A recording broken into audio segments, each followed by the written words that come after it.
Je m'appelle Étienne Duquesne, je suis né à Lille et j'ai fait toute ma carrière professionnelle dans les industries électriques et gazières dans l'agglomération lilloise. J'ai plusieurs engagements, je suis militant du Secours populaire français, je suis toujours militant syndicaliste, j'ai été militant dans le domaine de la mutualité et j'ai aujourd'hui toujours des engagements. J'ai été conseiller prud'homal pendant 11 ans et j'utilise toujours mes compétences en matière de droit pour défendre devant les tribunaux compétents toute une série d'affaires qui permettent aux salariés de sortir de situations dans lesquelles les employeurs les ont mis. Alors je peux m'interroger, je m'interroge sur quel est le lien entre tous ces engagements. Alors certes, il y a sans doute la question de faire toujours évoluer le droit, que ce soit le droit social, le droit des salariés, le droit à la santé, le droit au logement, le droit aux activités sociales, comme l'OCNCAS. Mais je pense aussi que mon engagement vise aussi dans le cadre à rechercher l'implication des familles, des agents, des gens que je côtoie et qui sont dans la difficulté, à être acteurs pour sortir des situations difficiles dans lesquelles elles sont. Voilà. Et j'ai toujours, depuis mon enfance, quand j'étais ado, toujours participer à être animateur, que ce soit pour des sorties entre copains, des vacances organisées par Noël. Donc j'invite chacun et chacune, y compris des jeunes, à s'investir, à s'indigner, alors pas seulement s'indigner quand ils voient des actes répréhensibles, mais aussi réagir, alors pas seul dans son petit coin, mais réagir collectivement et s'indigner de façon à répondre aux besoins des gens en matière de logement, de droits sociaux, de santé, d'accès au travail, d'accès à la formation. Je m'appelle Fabien Mardinet, j'ai 34 ans, je travaille à ERDF en tant que coordinateur raccordement électrique. J'ai découvert les actions d'Électriciens sans frontières dans la presse locale et très rapidement j'ai eu envie de m'engager et mettre mes compétences au bénéfice des gens les plus démunis.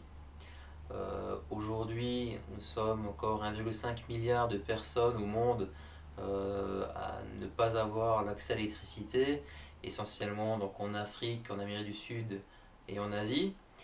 Aujourd'hui, je pense que nous avons besoin de mettre toutes nos compétences au service de ces gens-là. Évidemment, tout seul, nous n'arriverons pas à électrifier toutes ces personnes, tous ces villages, mais forcément, l'exemple qu'on donnera pourra être reproduit non seulement par d'autres acteurs de l'énergie, mais également par la population elle-même qui reproduira nos actions grâce à la formation qu'on leur donne. Marie-Dominique Moreau, agent à la centrale nucléaire du Blayais et administratrice à la CMCSE Gironde. Depuis plusieurs années, j'ai eu l'occasion d'ouvrir plein de portes sur le handicap avec le week-end à Arès, sur la lecture aussi et sur le spectacle, donc Festival de théâtre de Blaye et de l'Estuaire, où depuis presque 10 ans, je suis bénévole pleine et entière et fais partie du conseil d'administration. Ces portes m'ont apporté un enrichissement personnel et de plus dans mon entreprise aussi, les gens me connaissent, m'invitent à m'investir encore plus. Donc par exemple sur les risques psychosociaux, j'y travaille en collaboration avec le DRH. Ces activités, elles sont riches en émotions, elles sont porteuses d'émancipation et de joie dans ma vie. C'est un vrai soleil, j'ai envie d'en ouvrir encore. C'est vrai qu'un jour ça s'arrêtera peut-être, mais pour l'instant il y en a encore plein à ouvrir et à partager. J'ai envie aussi de vous le faire partager, donc de vous dire, voilà, les activités elles sont pour tout le monde. Je ne connaissais pas grand-chose au handicap, je ne connaissais pas grand-chose à la culture, ni au théâtre, et j'ai découvert mes passions. Et donc j'avance et je veux encore avancer. Le handicap, ça m'a permis aussi de relativiser sur ma vie, sur ma santé, de dire que tout va bien, il y a plus malheureux que soi. Et j'espère que la nouvelle génération s'investira autant que moi, et je pense que les activités sociales, c'est super. Donc, je m'appelle Patrick Reynaud, je suis président de la CAS Berne-Bigorre. Et le témoignage que je voulais apporter, c'était la réalité de ce que nous vivons aujourd'hui autour de la bouffe, ou plutôt de la malbouffe, et de l'opposition que nous avons portée depuis des années à ce genre de choses, pour mettre en cohérence notre volonté politique et nos actions entre la volonté que nous avions que les gens mangent bien, de façon équilibrée et saine, pour ne pas être le moins malade possible et pas avoir recours à des médicaments que nous remboursions avec notre mutuelle. Donc nous avons, il y a 12 ans, décidé de travailler avec des partenaires, et les seuls qui se sont présentés à nous de façon durable, qui portaient les mêmes valeurs que nous et partageaient les mêmes combats. Ils étaient regroupés dans un GAB, un groupement de l'agriculture biologique des Hautes-Pyrénées. Il n'y a qu'avec eux que nous avons réalisé ce que nous vivons aujourd'hui, c'est-à-dire à la fois la formation de nos bénéficiaires, des acteurs de la bouffe, c'est-à-dire nos agents de restauration, mais aussi des bagarres communes que nous avons portées sur le développement du service public, le maintien d'une agriculture de qualité, bio donc, durable, avec une rémunération équitable de tous les intervenants.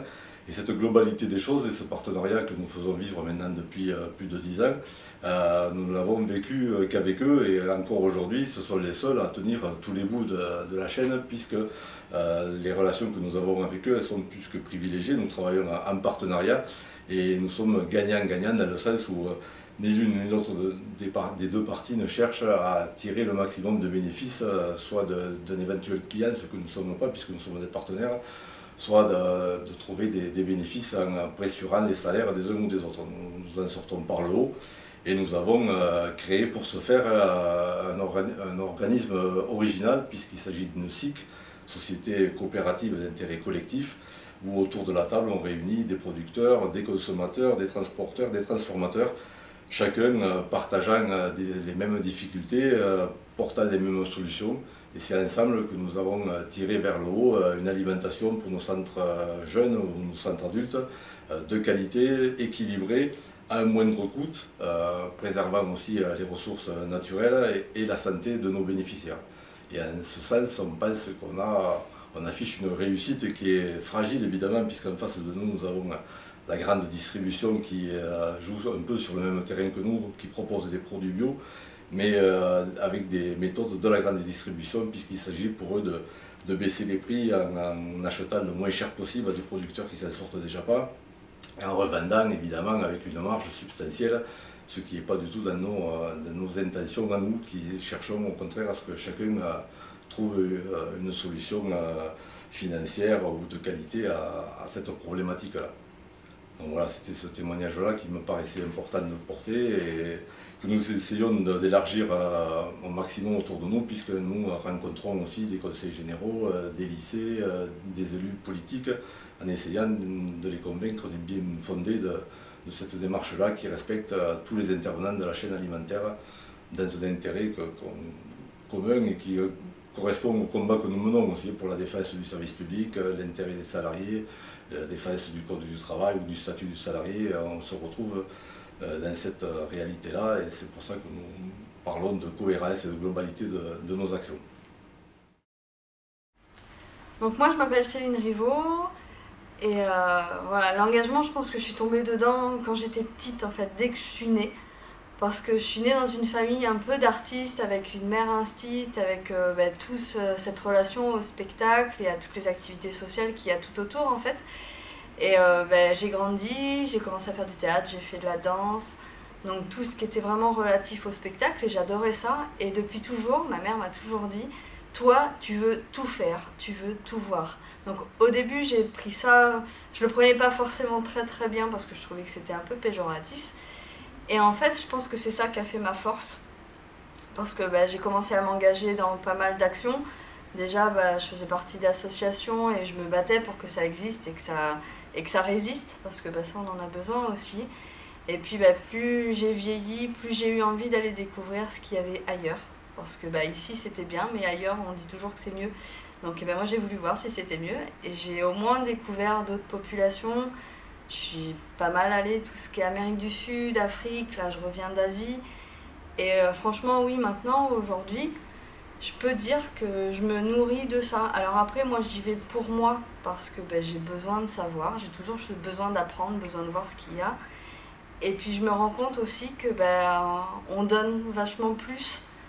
C'est un don de soi quelque part, parce que quand on va là-bas, on n'y va pas pour voir, rien que pour voir. On participe à des projets d'école, on participe à des projets d'électrification sur des dispensaires par exemple. Et ben, tout ça, je l'ai appris en fait ben, depuis que je travaille pour la CCAS, donc depuis 2001.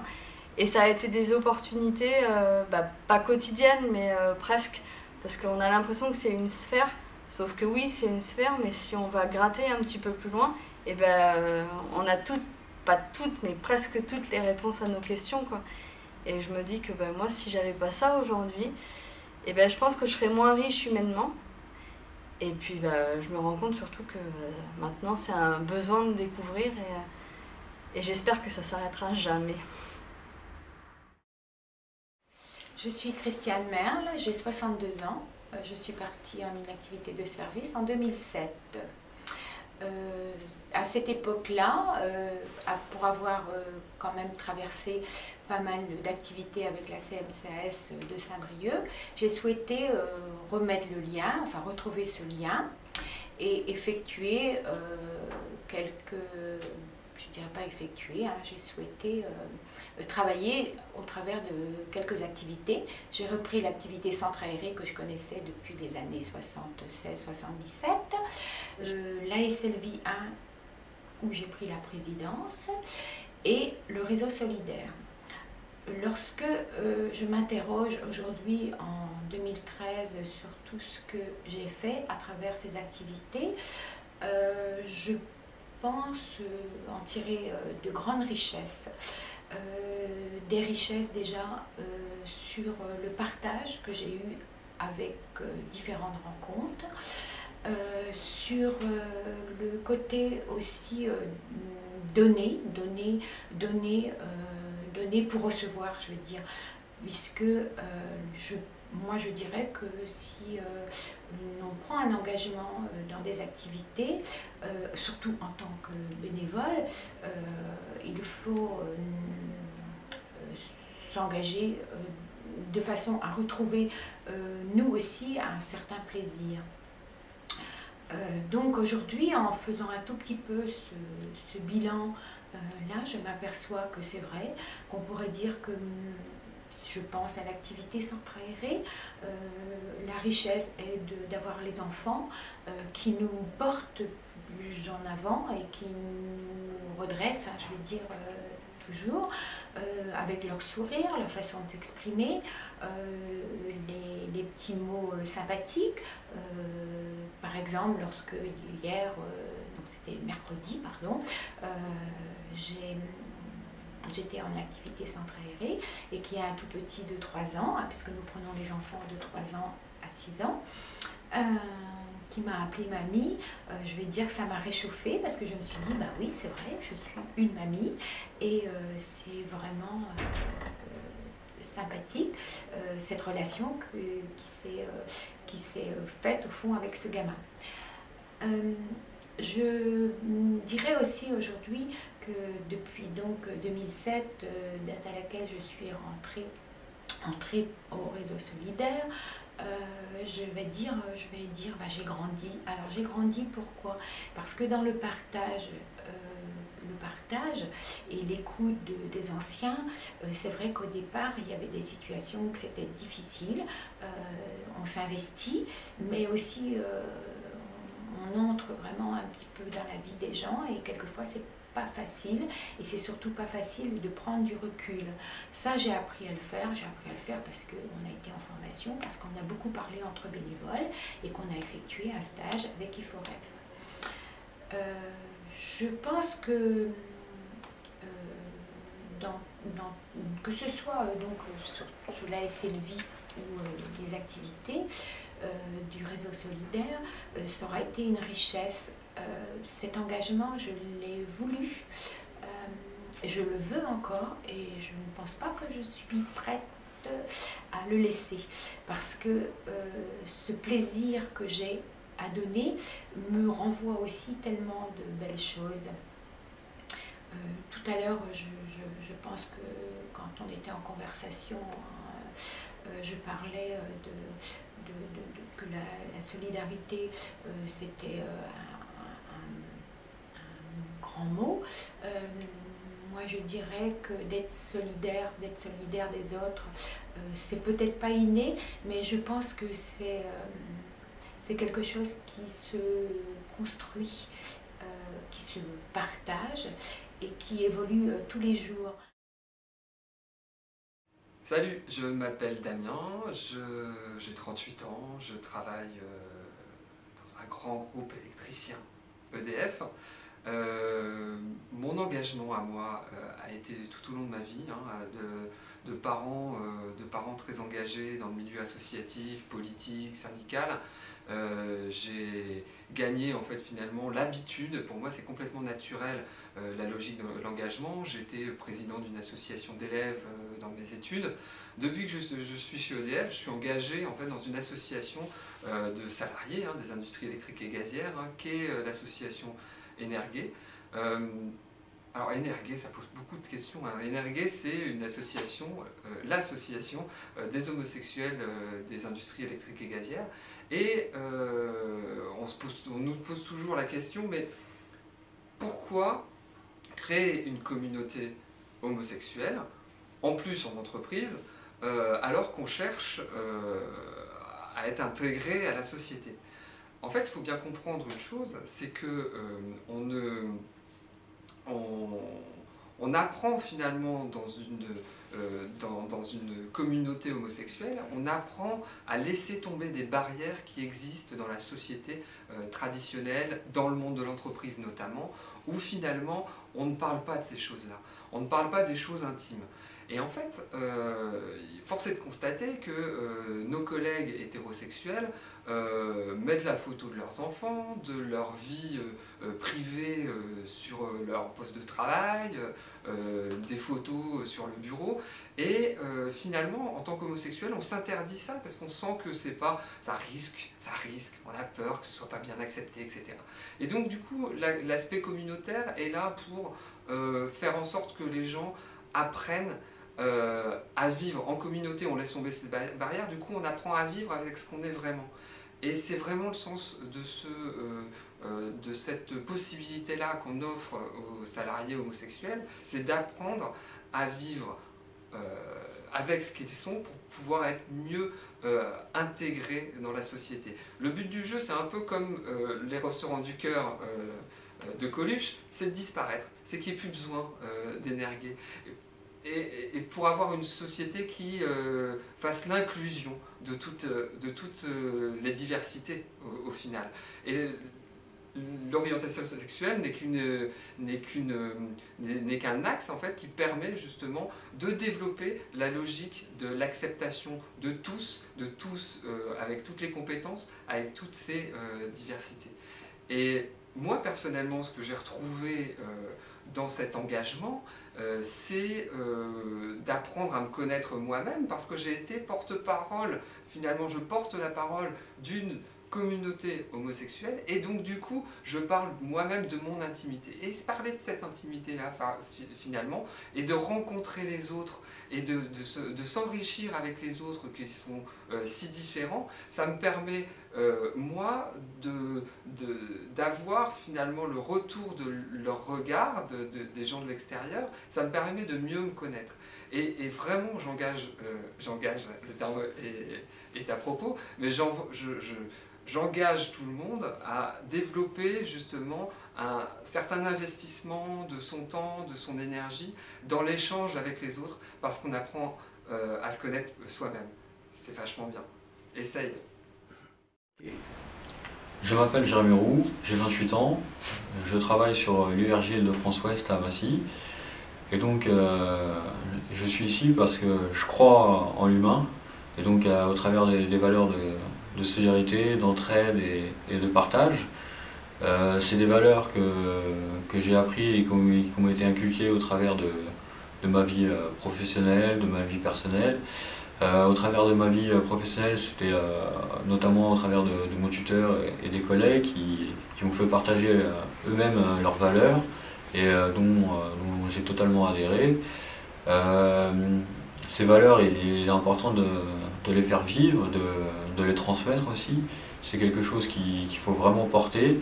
Alors des fois c'est vrai qu'il faut s'engager, il faut faire des choses un peu qui font peur à la base, mais il faut pas hésiter parce que ça vaut vraiment le coup. Moi concrètement, mon engagement il se traduit par la SLV, donc je suis président depuis moins d'1 mois. Et ces valeurs, justement, je peux les porter au niveau de la SLV, ça peut se traduire concrètement au niveau de l'entraide, aller voir les retraités et communiquer au travers des activités, des actifs avec des inactifs, c'est des choses très importantes. C'est des choses que je découvre, que je commence à faire, c'est pas facile, mais je pense qu'il est important de se battre pour ça, parce que l'humain, là en ce moment, dans nos entreprises, plus ça va, plus on perd de l'humanité. On devient des personnes lambda, et on ne devrait pas être des personnes lambda, on devrait être des personnes à part entière qui ont leur façon de penser, leurs choses à dire. Après, que ça plaise ou ça plaise pas, il faudra y mettre l'effort, mais on peut dire ce qu'on pense. Et quand justement moi je m'engage et je dis des choses, je vois qu'il y a des collègues qui se retrouvent en moi, ou même des collègues quand ils disent des choses, moi je me retrouve en eux, et ça permet de faire avancer les choses et de porter justement les messages qu'on souhaite dire, qu'on souhaite vivre, mais ça peut être aussi au travers d'associations ou au niveau extérieur, et qu'on amène en discutant aux collègues qui peuvent intéresser, et justement c'est comme ça qu'on fait avancer les choses. Et donc l'engagement, ça fait peur, mais c'est une bonne chose. L'engagement, qu'est-ce que c'est? Pour moi, c'est choisir d'agir, choisir de s'engager quelque part dans une aventure humaine, d'agir collectivement, de partager un objectif, de partager des valeurs, des méthodes, pour justement être au service d'une cause. On l'a d'ailleurs bien noté en Tunisie suite à la révolution début 2011, où là en fait il y a eu en quelque sorte un mouvement de solidarité nationale, une volonté partagée de changement, un ensemble de revendications qui après s'est concrétisé de différentes manières, naturellement via l'émergence de différents partis, mais aussi il y a eu l'émergence de plusieurs associations dans différents domaines, citoyenneté, humanitaire, culturelle, ainsi de suite. Et là, il y a le signe de la volonté d'une société civile quelque part, de se saisir de son destin, et à travers l'engagement associatif, de changer les choses et d'être maître, au moins en partie, de son avenir. Alors, je suis agent GRDF. Je voudrais vous parler de mon engagement, de la façon dont c'est venu. Moi, je pense que c'est un engagement qui est venu simplement, naturellement, face à des situations difficiles. Je suis militant de toute manière, mais je parlerai plus particulièrement des problèmes, des coupures impayées que nous avons à réaliser en tant que technicien clientèle. Problématique qui a été grandissante au fur et à mesure des années 2000. Et il a fallu qu'on s'organise pour trouver des solutions, pour soulager les gens en plus grande difficulté, mais aussi soulager les agents qui sont obligés de faire ces coupures et quelquefois n'ont pas le choix, mais ne peuvent pas rentrer le soir chez eux avec ça derrière la tête. Donc il y a un problème de santé psychique des agents aussi. Donc notre façon de s'organiser était venue naturellement. C'est l'histoire des Robins des Bois, quoi, hein. C'est simplement, on fait le travail en journée et puis ensuite on alerte nos réseaux qui contactent et les services sociaux et les fournisseurs d'énergie pour trouver des solutions. Je dois dire que ça marche dans bien des cas. Et si ça ne marche pas, dernière échéance, on intervient pour rétablir sur le réseau en attendant de trouver une solution. Le moment où on intervient, ce n'est pas la fin de l'histoire, je dirais même que c'est le début d'une histoire, puisqu'à partir de ce moment-là, on a des familles qui sont ciblées, qui sont connues et qui sont suivies par notre association et par les services sociaux. Donc voilà, on essaie de travailler au mieux comme ça, de limiter au maximum les interventions sur le terrain, sauf quand c'est indispensable, et ça arrive encore malheureusement. Et ensuite, notre but ultime qui est inscrit dans les statuts de l'association, c'est de dissoudre l'association. Et pour dissoudre cette association, il faut qu'il y ait une loi qui soit votée à l'Assemblée, qui interdise les coupures d'énergie. Et pour nous, à notre avis, pas seulement en hiver, mais aussi tout au long de l'année. Parce que la misère n'est pas plus facile au soleil, contrairement à ce qu'on pourrait croire. Et c'est toute l'année que les gens ont besoin d'eau chaude, et c'est toute l'année que les gens ont besoin de lumière. Donc je vais continuer à me battre, je vais continuer à essayer de faire avancer les choses. Je vais continuer d'aller dans ce sens-là pour obtenir ce qu'on veut et que cesser cette injustice qui est la coupure d'énergie en 2013 dans un monde riche où il y a beaucoup d'argent. Cela doit s'arrêter, cela doit suffire. Voilà. Donc je continue à m'engager pour cette cause jusqu'à qu'on arrive à la solution de la loi anti-coupure.